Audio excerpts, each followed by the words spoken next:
दिसंबर 1946 में संविधान बनाने का काम शुरू होते ही 600 साल पुरानी ब्रिटिश पार्लियामेंट के हाउस ऑफ कॉमन्स से सिर्फ 6 दिन पुरानी भारत की संविधान सभा पर जोरदार आक्रमण किया इंडिया को अपना गुलाम समझने वाले सर विंस्टन चर्चिल ने।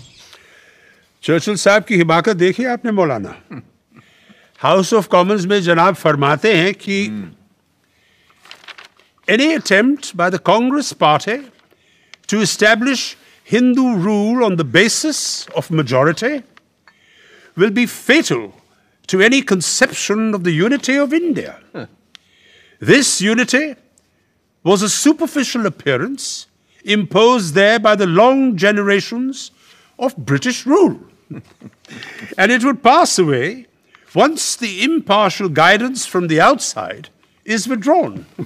बकवास। इलेक्शन हारने से चर्चिल साहब का दिमाग फिर गया। Quaid-e-Azam, listen to this. Churchill says even more in his speech. The British government owed special protection to the Muslims, numbering 90 million. But today they've been outwitted and outmaneuvered. This is exactly what I have been saying all along. Therefore, this meeting in Delhi is not the proposed Constituent Assembly, and it represents only one major community in India. Right. Churchill knows how to call a spade a spade. जनाब आगे फरमाते हैं, इरशाद।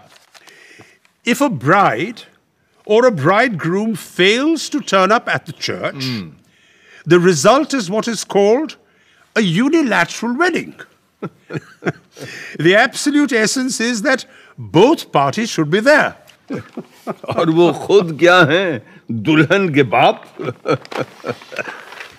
कमाल है, कमाल है। मुस्लिम league की गैर मौजूदगी सबको खल रही थी और जब जिन्ना साहब ने कहा कि उनकी वर्किंग कमेटी 20 जनवरी को तय करेगी कि कब वो संविधान सभा में आएंगे, तो डॉक्टर M.R. जयकर ने प्रस्ताव रखा कि जब तक रजवाड़ों या कम से कम मुस्लिम लीग के लोग संविधान सभा में नहीं आते, तब तक एम्स एंड ऑब्जेक्टिव्स रेजोल्यूशन जैसे महत्वपूर्ण प्रस्ताव पर बहस और वोट को मुलतवी कर देना चाहिए।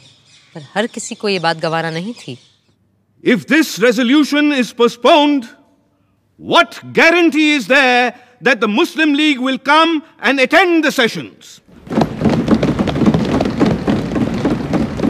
My charge is that the Muslim League has been encouraged by the attitude of the British to imagine that if it does not come, it may be able to veto the final decision of the Constitutional Assembly. Doctor Shyama Prasad Mukherjee के ठीक बाद पहली बार संविधान सभा में बोलने खड़े हुए doctor Bhimrao Ambedkar. Today, we are divided politically, socially, and economically. We are a group of warring camps. And let me confess that I am probably one of the leaders of such a camp. But sir, I'm quite convinced that given time and circumstances, nothing in the world will prevent this country from becoming one.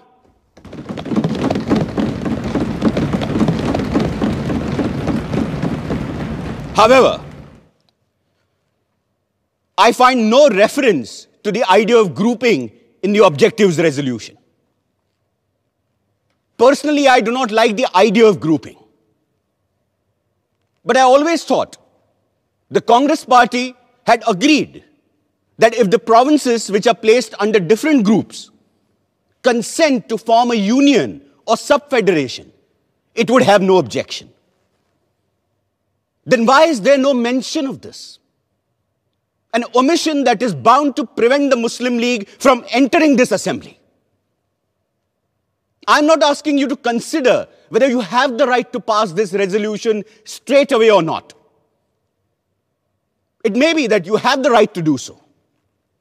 The question I'm asking is this: is it prudent for you to do so? जिन्ना साहब के इंतजार में AIIMS and objectives resolution का काम 21 जनवरी तक मुलतवी कर दिया गया, पर चर्चिल साहब की बेबुनियाद बातों का फौरन जवाब देना जरूरी था और ये काम किया खुद सभापति डॉक्टर राजेंद्र प्रसाद ने।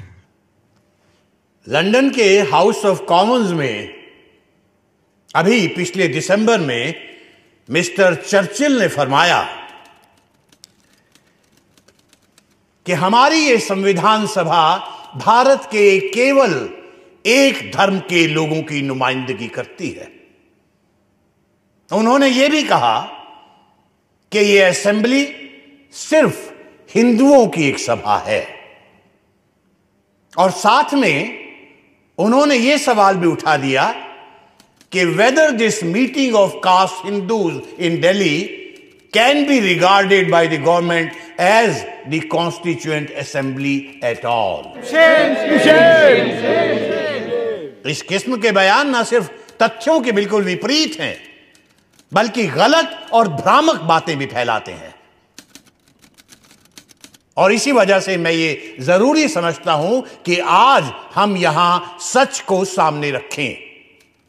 और सच ये है कि इस प्रिलिमिनरी सेशन में 296 मेंबर्स में से 210 ने इस संविधान सभा में हिस्सा लिया,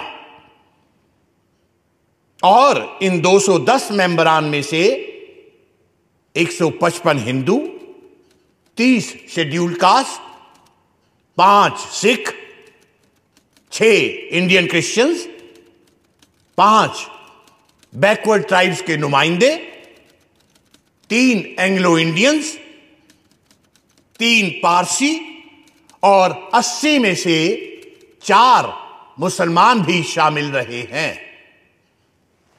सबसे बड़ी कमी मुस्लिम लीग के सदस्यों की रही है, और हम सबको इस बात का बेहद अफसोस है।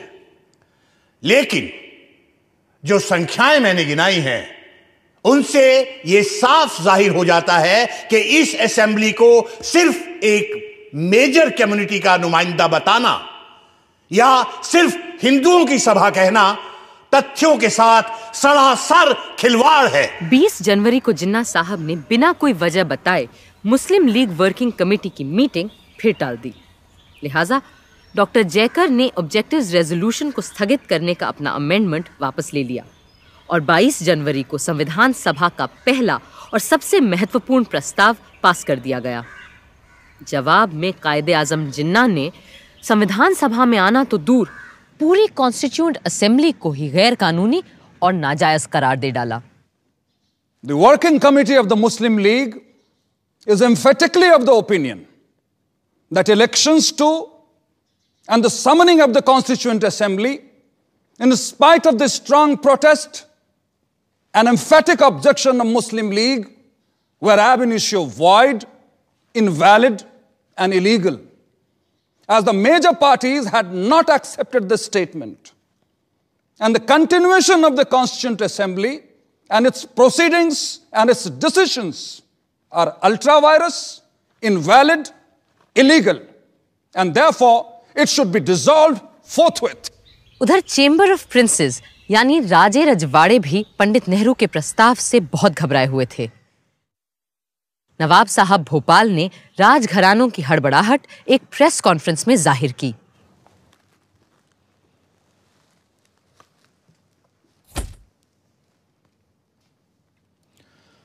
हमें मजबूरन आज ये प्रेस कॉन्फ्रेंस बुलानी पड़ी है,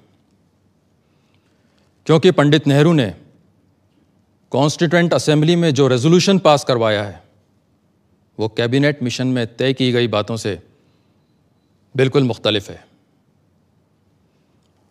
और कॉन्स्टिट्यूएंट असेंबली में ऐसे किसी भी रेजोल्यूशन को लाने और पास करवाने के हम पूरी तरह से खिलाफ हैं। सर, जैसा कि पंडित नेहरू जी ने कहा है कि उनको जाती तौर पर ना तो राजशाही पसंद है, ना राजा और ना ही नवाब, तो इस पर आपका क्या कहना है? देखिए, पंडित नेहरू को अपनी जाती राय रखने की और उसका इजहार करने की मुकम्मल आज़ादी है,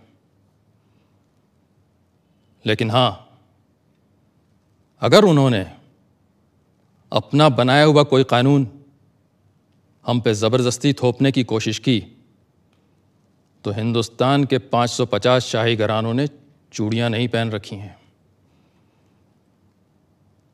यहां देखने की बात यह है कि मेजॉरिटी पार्टी के अभी से ये तेवर हैं, तो अंग्रेज़ों के जाने के बाद हमारा क्या होगा, ये तो खुदा ही जाने।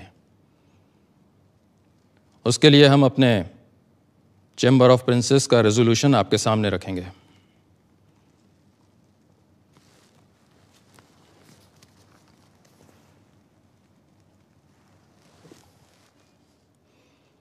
The Princess Chamber wants to make it clear in unequivocal terms that there could be no compromise on the monarchical form of government in the Indian state.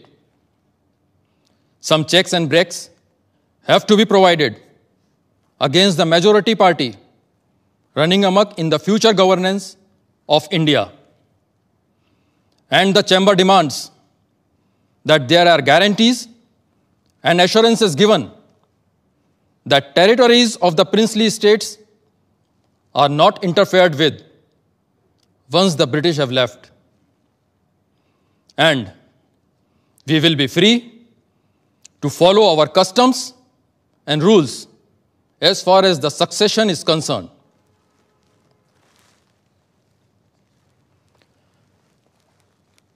Constituent assembly का पास किया हुआ ऑब्जेक्टिव्स रेजोल्यूशन बड़े ही खतरनाक इम्कानातों से लबरेज है और इसीलिए हमने साफ साफ चैम्बर ऑफ प्रिंसेस का रेजोल्यूशन सबके सामने रखा है।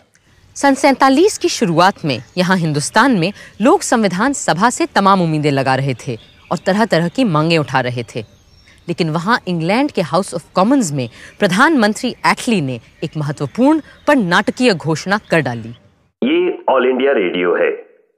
आज प्राइम मिनिस्टर एटली ने एक बयान में फरमाया कि हिज मैजेस्टीज गवर्नमेंट को बड़े अफसोस से इस बात को स्वीकार करना पड़ा है कि हिंदुस्तान की मुख्तलिफ पार्टियों में अब भी शदीद इख्तिलाफ की वजह से कॉन्स्टिट्यूएंट असेंबली अपना काम ठीक से आगे नहीं बढ़ा पा रही है। इस नाजुक मौके पे गैर यकीनी हालात के होते हुए मुल्क को बड़ा खतरा है।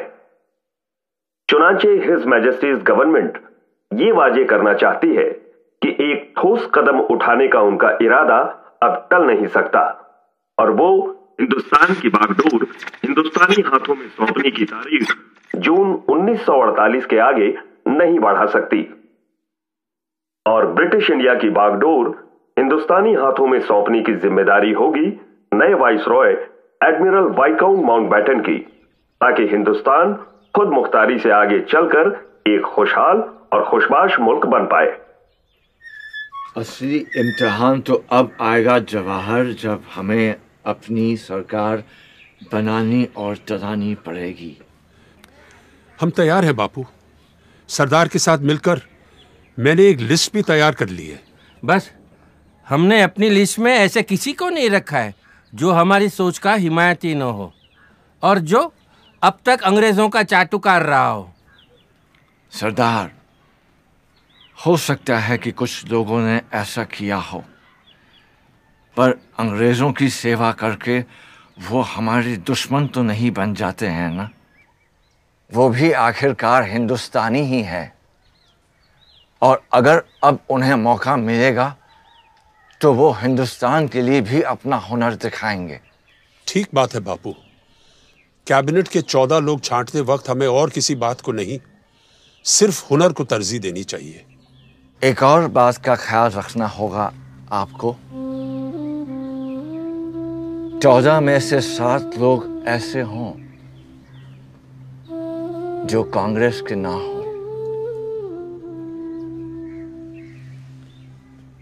और ये भी कि आपके मंत्रिमंडल में औरतें हों, मुसलमान हों, पारसी हों, सिख हों और हरिजन हों। बापू, जगजीवन राम जी का भी नाम हमारे फहरिस्त में है। और अंबेडकर, वो मेरा पुराना विरोधी है, पर यह बात भी सच है कि संविधान और कानून के बारे में जितना वो जानता है शायद कोई जानता हो पूरे देश में। और अगर आपने अंबेडकर के ज्ञान और अनुभव का फायदा नहीं उठाया तो नुकसान उसका नहीं हिंदुस्तान का होगा। लॉर्ड माउंटबैटन ने आते ही सारे नेताओं से मुलाकात की। सबसे पहले पंडित नेहरू से, जिन्हें वो पहले से जानते थे। दोनों इस बात पर एक मत थे कि सबसे बड़ी चुनौती होगी जिन्ना साहब की जिद। और हुआ भी यही। जब जिन्ना साहब माउंटबैटन से मिलने पहुंचे, वो अपनी जिद पर अड़े रहे कि उन्हें पूर्व में बंगाल और असम और पश्चिम में पंजाब, सिंध, बलूचिस्तान और नॉर्थ वेस्ट फ्रंटियर प्रोविंस अपने पाकिस्तान के लिए चाहिए। और साथ में चाहिए एक गलियारा जो दिल्ली, रामपुर, लखनऊ और पटना से होते हुए कलकत्ता जाएगा। पर जब माउंटबैटन ने कहा कि कांग्रेस ऐसा गलियारा कतई नहीं बनने देगी और पूरे बंगाल और पंजाब का तो सवाल ही नहीं उठता, तो जिन्ना साहब बोले, better a moth eaten Pakistan than no Pakistan at all. पर बापू अभी भी अपने काठियावाड़ी भाई को समझाने में लगे हुए थे।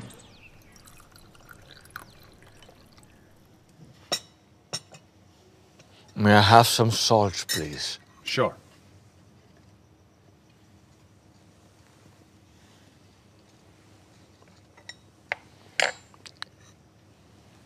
मेरे भाई जिन्ना, I will plead with you 70 times 7 if the need be. But I can never agree to your idea of dividing India.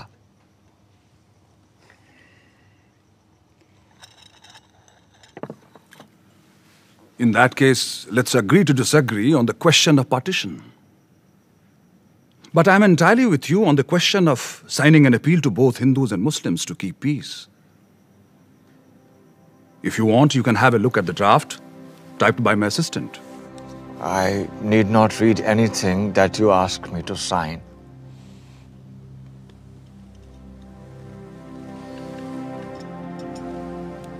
पहले आप।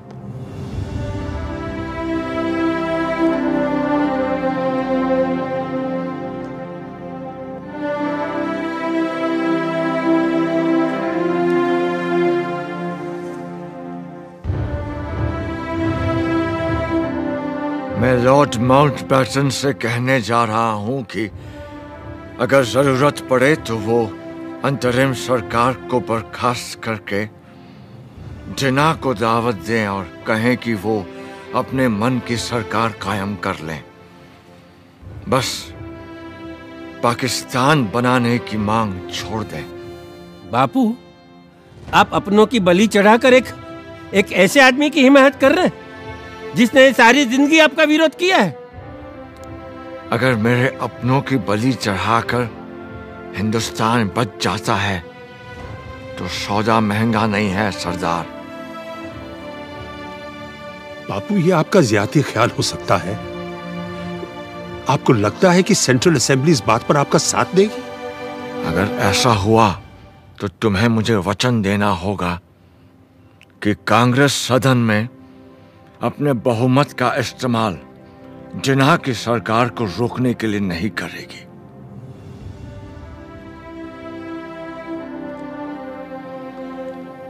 बापू, मैं हमेशा आपकी बड़ी इज्जत करते आया हूं, लेकिन अब आपकी बात मुझे अजीब लग रही है। फर्ज कीजिए हमने जबान दे भी दी, तो आपको क्या लगता है कि जिन्ना साहब एक पल भी कांग्रेस का यकीन करेंगे?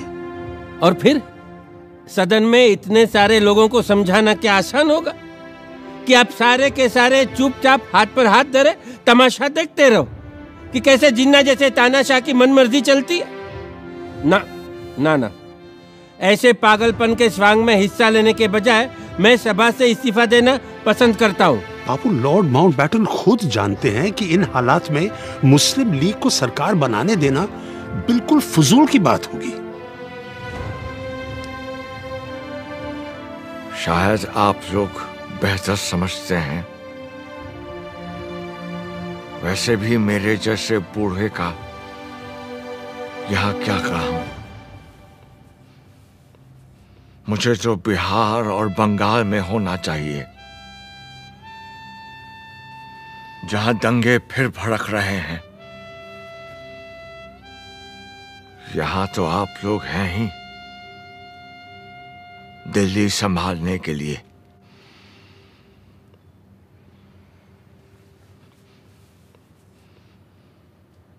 कांग्रेस और मुस्लिम लीग को एक समझौते तक लाना शेर बकरी को एक साथ चराने जैसा था, पर सब तरफ निराशा नहीं थी।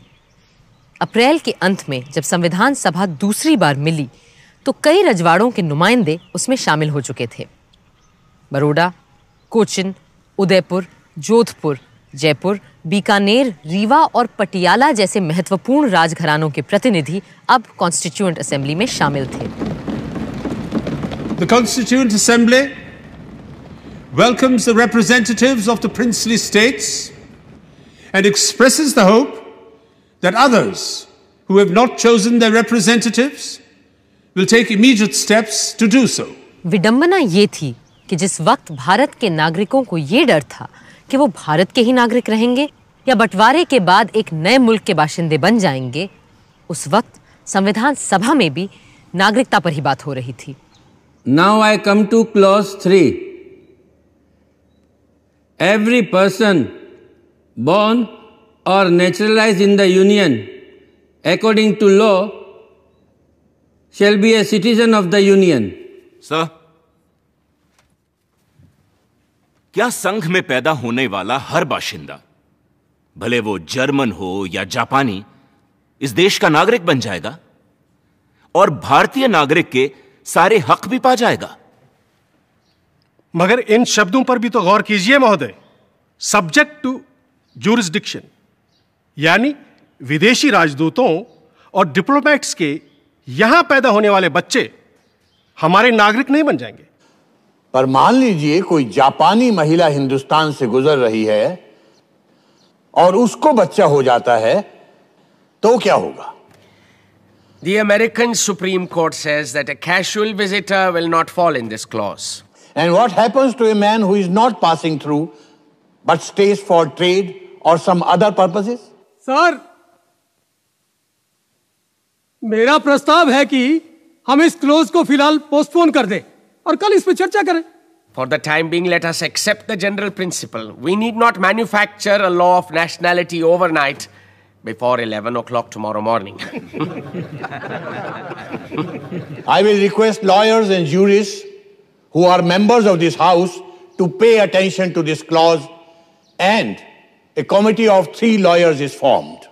Sir, I suggest that in addition to 3 lawyers, one man of common sense should also be added. And I do not exclude lawyers from the category of people of common sense. हंसी के ठहाके तो लग रहे थे, मगर स्थिति बहुत गंभीर होती जा रही थी। जिन्ना साहब अपनी जिद पूरी करके ही दम लेंगे, ये उन्होंने ठान लिया था। Division of the armed forces, division of the staff of central civil departments, railways, post and telegraphs, public works, income tax, customs, central excise, power. The list goes on. Divorce of 400 million people in just 10 weeks is an impossible task, Quaid-e-Azam. It will at least take a year, and that too if Allah is with us. I do not have that much of time. Pakistan will have to come into existence before these congressmen poison the mind of Mountbatten, who has dreams of becoming the Governor General of Pakistan. And that will never be. Actually, Jawaharlal is the problem. He told the Viceroy there will be no division of any assets, as some parts are just seceding from the entity called India. And the seceding parts will have to build up their own assets, administrative records and machinery. Secession. Secession, my foot. It is not a question of secession. It is going to be a division of India, and both Nehru and Mountbatten better understand that.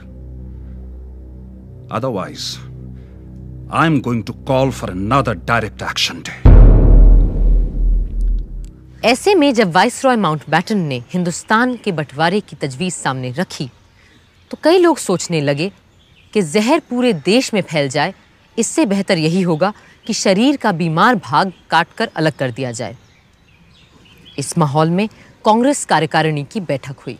आप सब ने Lord Mountbatten की तजवीज सुनी है, कैसे वो हिंदुस्तान के कुछ इलाकों को खुद मुख्तारी का हक देना चाहते हैं। इससे एक तरफ जहां भारत के कट जाने का डर है, वहां दूसरी तरफ आजादी की उम्मीद नजर आती है। इसलिए हमने फैसला किया है कि इस प्रस्ताव को हम मंजूर कर लें।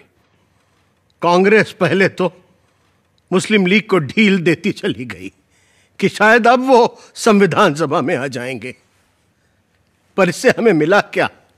दंगे, लूटमार, आगजनी।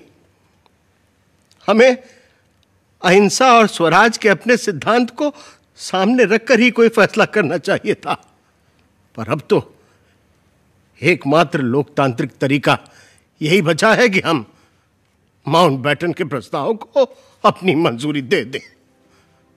मुझे नहीं लगता कि हमारा ये फैसला सही है, मगर शायद हमारे पास और कोई चारा ही नहीं है। बदकिस्मती से इस वक्त हमारे सामने दो रास्ते हैं, एक तरफ कत्ल व गालिब और दूसरी तरफ लीग की जिद के आगे झुकना। लेकिन मुझे पूरा यकीन है कि ये लकीर लोगों के दिलों की नहीं, सिर्फ नक्शे की तकसीम कर रही है। और इंशाअल्लाह ये जो बंटवारा है ये चंद ही दिनों की बात है और जल्द ही हम फिर से एक हो जाएंगे। भारतीय राष्ट्रीय कांग्रेस ने सदा भारतवासियों की बात उठाई है, कभी हिंदू या मुसलमान की नहीं, जैसा हम आज कर रहे हैं। हमने हमेशा अक्षुण्णता और अखंडता की बात की है, और यदि आज हमने इस प्रस्ताव को स्वीकार कर लिया तो एक समरस भारत का हमारा सपना चूर चूर हो जाएगा। और जहां तक मेरा प्रश्न है, मुझे अंग्रेजों की गुलामी तो स्वीकार है, लेकिन देश का बंटवारा मुझे किसी कीमत पर स्वीकार नहीं। आज भारत के सामने अपनी आजादी का एक अवसर आया है। इस अवसर को क्या हम हाथ से चले जाने देंगे? ये कहना सही नहीं है कि पहले अंग्रेजों को चले जाने दो, फिर हम सब कुछ ठीक कर लेंगे, संभाल लेंगे। अरे कैसे हल करेंगे हम सारे सवाल? क्या हाल होगा उनके चले जाने के बाद, ये कभी किसी ने सोचा है? मेरी बात शायद कुछ लोगों को अच्छी न लगे, लेकिन कभी कभी पूरे शरीर में रोग फैल जाने देने से अच्छा होता है अपने बीमार अंग को काट कर फेंक दे, अलग कर दे शरीर से। 3 जून 1947 वाइसरॉय माउंटबैटन ने रेडियो पर वो शब्द बोले जिन्होंने देश के नक्शे को ही नहीं, न जाने कितने दिल, घर, परिवार और जिंदगियों को भी काट डाला। To my great regret, it has been impossible to obtain agreement either to the cabinet mission plan or any other plan that may preserve the unity of India. But there can be no question of coercing of any large area in which one community has a majority to live against their will under a government in which another community has a majority. And the only alternative to coercion is partition. Partition of India, partition of Punjab and Bengal. 3 जून की घोषणा ने पूरे देश में एक खलबली मचा दी थी। हर तरफ से हिंसा और तनाव की खबरें आ रही थीं, पर संविधान सभा को तो अपना काम करना था। 14 जुलाई को जब सभा दोबारा मिली तो खुशी की बात यह थी कि मुस्लिम लीग के लोग भी उसमें मौजूद थे। हाँ, भारत के सिर्फ उन हिस्सों से जो बंटवारे में नए मुल्क पाकिस्तान के साथ नहीं जा रहे थे। Members who have not yet presented their credentials will now do so and sign the register. Haji Abdul Sattar Ishaq Said from Madras. Sir, I would like to raise a point of order. Does the honorable member, Mr. Haji Abdul Sattar, still subscribe to the two-nation theory? This is not a point of order. It is a question of the right of the member elected to the Constituent Assembly, and I cannot prevent any elected member from signing the register. You may go ahead, please. Further on the list, B. Pokar Sahab Bahadur, Madras. Mahmood Ali Beg Sahib Bahadur, Madras. Maulvi Syed Mohammad Saadullah, Assam. Dr. B.R. Ambedkar, Bombay. Doctor Ambedkar को दोबारा इस बार बॉम्बे से चुनकर आना पड़ा क्योंकि बंटवारे में उनकी सीट पूर्वी पाकिस्तान जा चुकी थी। हाँ, फायदा हुआ तो सिर्फ इतना कि 552 में से ज्यादातर रजवाड़े अब भारत का हिस्सा बनना मंजूर कर चुके थे। The next item is the motion to be moved by Honorable K.M. Munshi.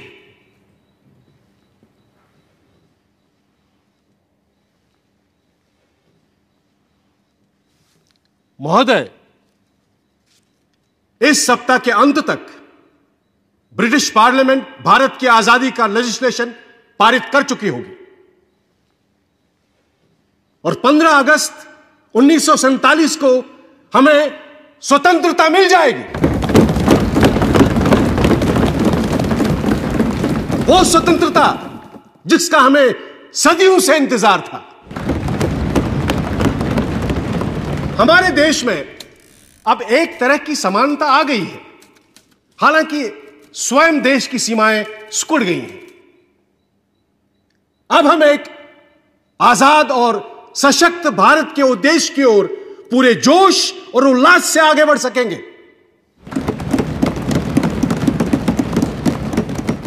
महोदय, हमारे दरमियान मुस्लिम लीग के नुमाइंदे भी उपस्थित हैं।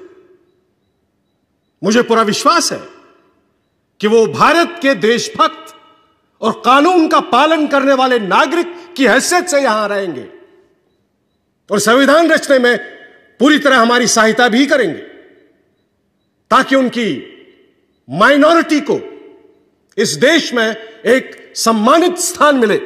Mr. President, I should have thought there was no need for any doubt whatsoever regarding the fact that we have come here as the law-abiding and loyal citizens of India.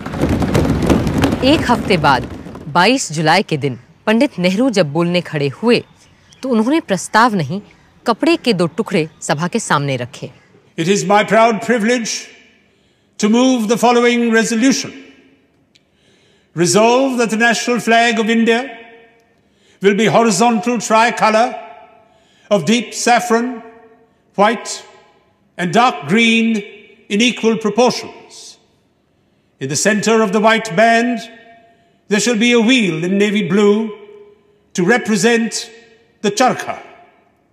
The design of the wheel shall be that of the chakra, which appears on the abacus of the Sarnath lion capital of Ashoka. I remember the ups and downs of our great struggle for freedom and how this flag gave us the courage to go on. Many who are not present here today, many of our comrades who have passed away, held on to this flag, some amongst them even to their death, and handed it over as they sank to others to hold it aloft.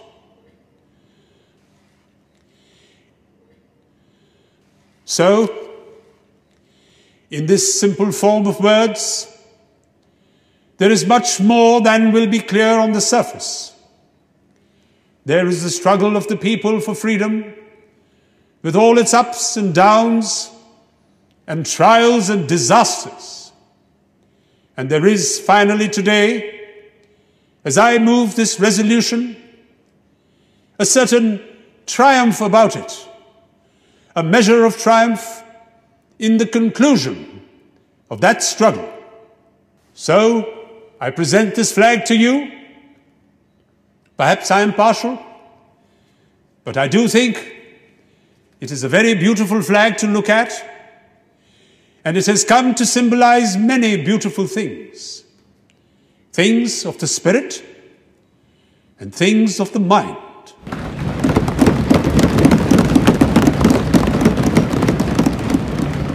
I now present to you not only the resolution, but the flag itself. One is silk and one in cotton.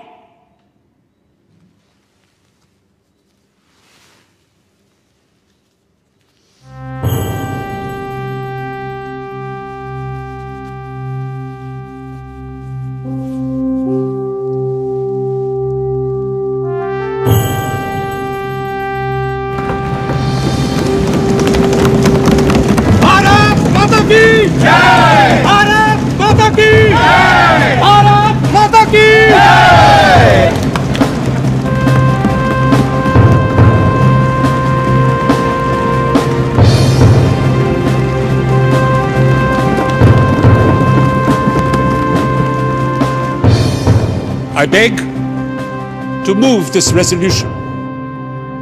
Mr. President, my amendment is that inside the chakra, in the white band, the swastika, the ancient Indian symbol of Shantam Shivam Sundaram, be inscribed. But now that I have seen the flag, I find it somewhat hard to fit the swastika into the chakra.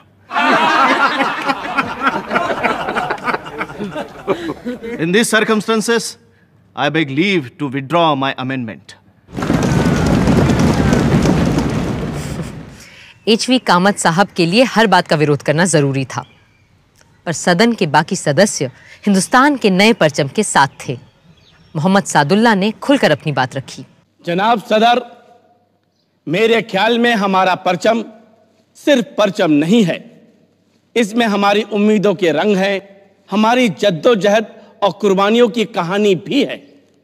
हमारे मजहब इस्लाम में यही हिदायत दी गई है और मुस्लिम league की high command और कायदे आजम का भी यही मानना है कि जो इंसान जहां रहे वहां की सरकार और आइन का वफादार रहे।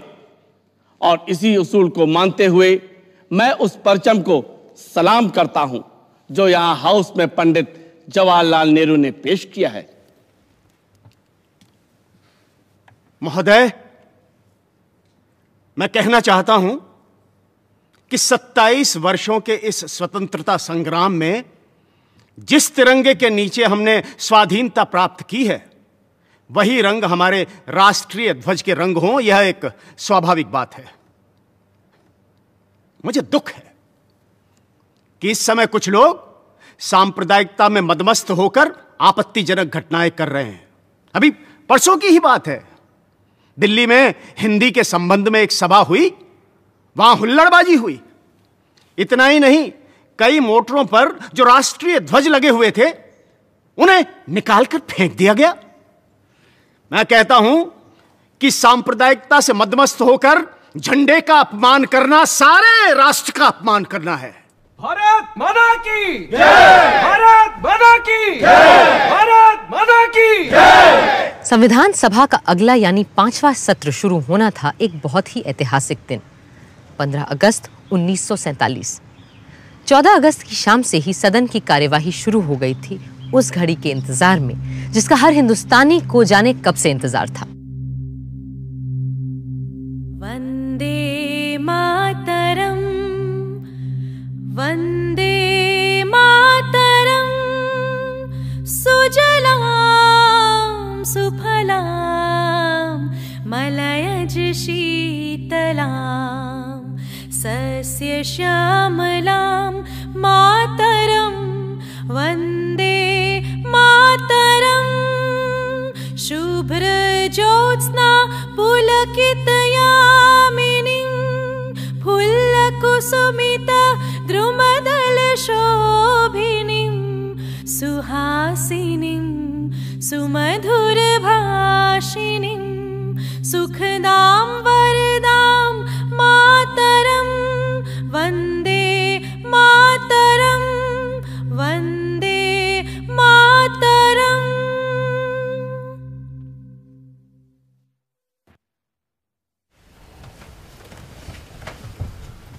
हमारे इतिहास के इस अहम मौके पर, जब आज वर्षों के संघर्ष और जद्दोजहद के बाद हम अपने देश के शासन की बागडोर अपने हाथों में लेने जा रहे हैं, हमें उस परम पिता परमात्मा को याद करना चाहिए जो मनुष्यों और देशों के भाग्य को बनाता है।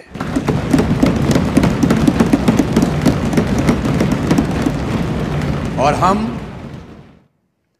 आज उन अनेकानेक ज्ञात और अज्ञात, जाने और अनजाने पुरुषों और स्त्रियों के प्रति श्रद्धांजलि अर्पित करते हैं जिन्होंने इस दिन की प्राप्ति के लिए अपने प्राण न्यौछावर कर दिए।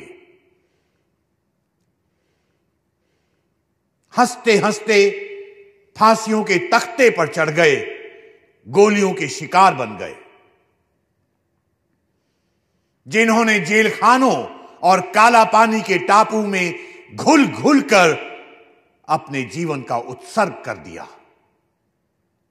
जिन्होंने बिना संकोच माता पिता, स्त्री संतान, भाई बहन और यहां तक कि अपने देश को भी छोड़ दिया। अपना धन, जान सबका बलिदान कर दिया। आज ये उनके त्याग और तपस्या का ही फल है कि हम इस दिन को देख पा रहे हैं।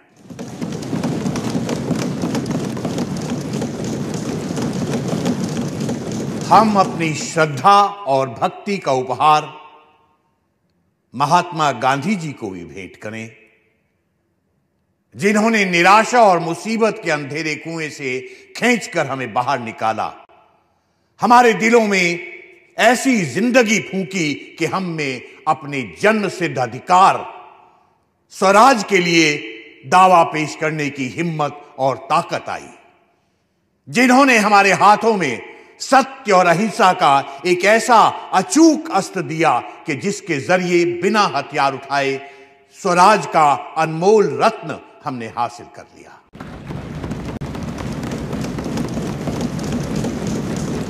जिस देश को ईश्वर और प्रकृति ने एक बनाया था, आज उसके दो टुकड़े हो गए हैं।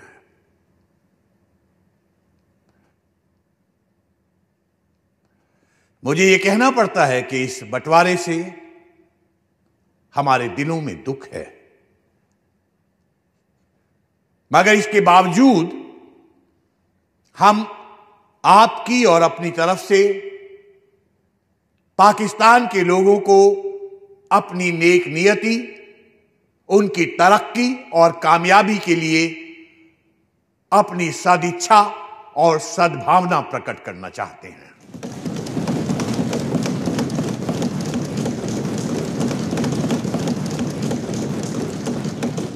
अब इसके बाद मेरा प्रस्ताव है कि हम सब उन वीरों की पुण्य स्मृति में जिन्होंने देश में और देश के बाहर हमारे स्वातंत्र संग्राम में अपनी बलि दी है, कुछ क्षण मौन खड़े रहें।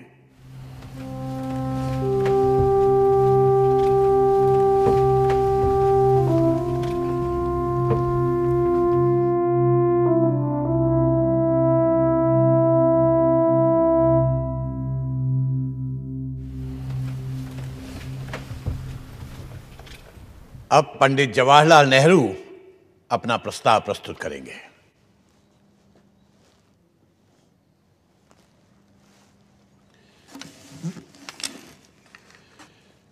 सदर साहब, कई साल हुए जबकि हमने किस्मत से एक बाजी लगाई थी, एक इकरार किया था, प्रतिज्ञा की थी।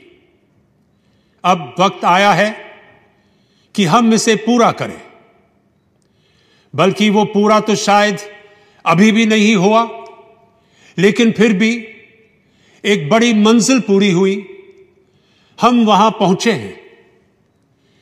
फिर मुनासिब है कि ऐसे वक्त में हमारा पहला काम यह हो कि हम एक प्रण, एक नई प्रतिज्ञा फिर से करें, इकरार करें आइंदा हिंदुस्तान और हिंदुस्तान के लोगों की खिदमत करने का। चंद मिनटों में यह असेंबली पूरी तौर से आजाद खुद मुख्तार असेंबली हो जाएगी और नुमाइंदगी करेगी एक आजाद खुद मुख्तार मुल्क की। हमने एक मंजिल पूरी की है और आज उसकी खुशियां मनाई जा रही हैं। लेकिन ये भी हम जानते हैं कि हिंदुस्तान भर में खुशी नहीं है।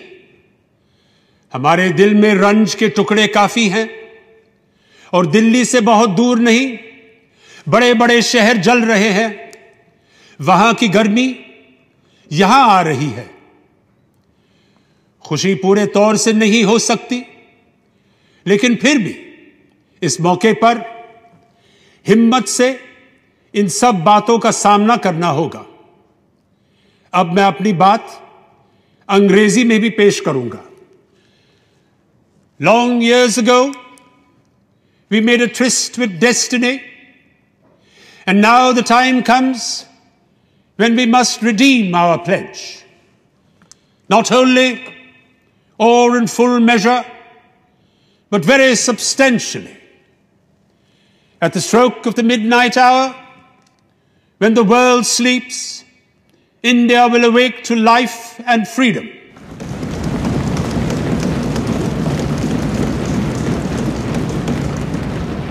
A moment comes, which comes but rarely in history, when we step out from the old to the new, when an age ends, and when the soul of a nation long suppressed finds utterance.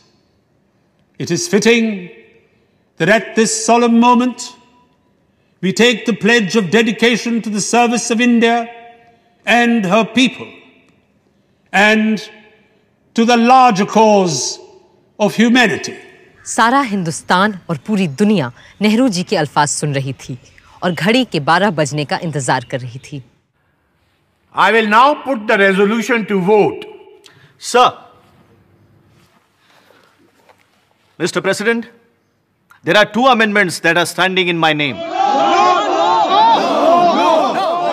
No. But since the 0 hour is fast approaching, I do not propose to move my amendments. Thank you. I will now put the resolution to vote. The members will please express their assent by saying aye. Aye. We have resolved, as the clock strikes 12, we shall take the pledge.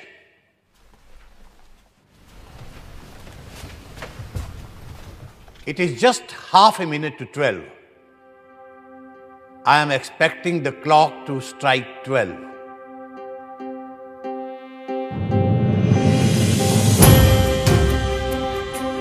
अब जबकि हिंदवासियों ने त्याग और तप से स्वतंत्रता हासिल कर ली है, मैं राजेंद्र प्रसाद, जो इस विधान परिषद का एक सदस्य हूं, शपथ लेने के बाद राष्ट्रीय ध्वज सबके सामने पेश किया गया। Shrimati Hansa Mehta will now present the national flag on behalf of the women of India.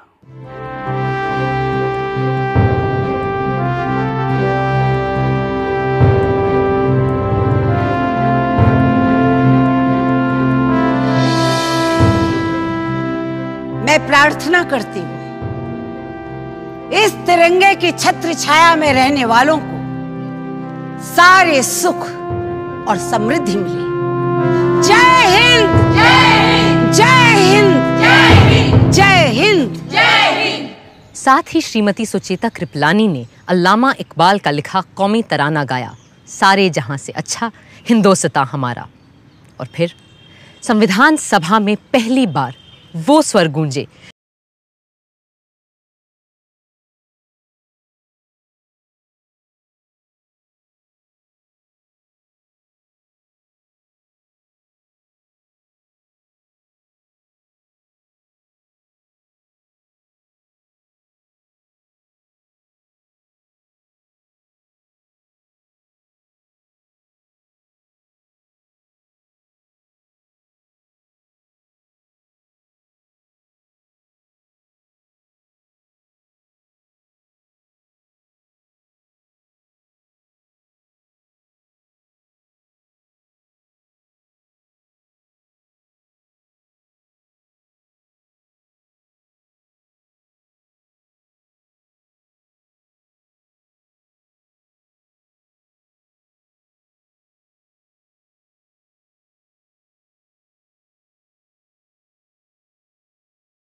सिर्फ एक इंसान को छोड़कर, महात्मा गांधी, जो वहां से दूर कलकत्ता में थे, जहां वो बंगाल के मुस्लिम लीगी प्रधानमंत्री H.S. सोहरावर्दी के साथ मिलकर हिंदू मुस्लिम दंगे रोकने में लगे हुए थे।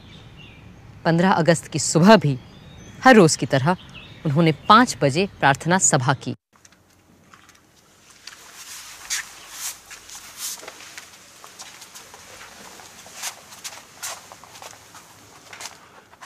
बापूजी, आज से हम आजाद हैं। तो आज आप इस खुशी के दिन को कैसे मनाएंगे? ऐसे खुशी के मौके तो ईश्वर की कृपा से ही आते हैं। सो मैं उसे याद करूंगा और धन्यवाद दूंगा। मेरा तो यही तरीका है। किंतु बापूजी, आज कुछ विशेष होना चाहिए था ना? हाँ, आज मेरे पुत्र महादेव का जन्मदिन है और निर्वाण दिन भी। सो मैं उसे याद करूंगा और उपवास भी रखूंगा। Mahatma ji, from today, a new government of us Indians is taking charge. What will be your advice to us?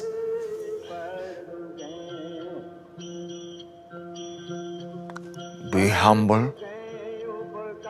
Beware of power.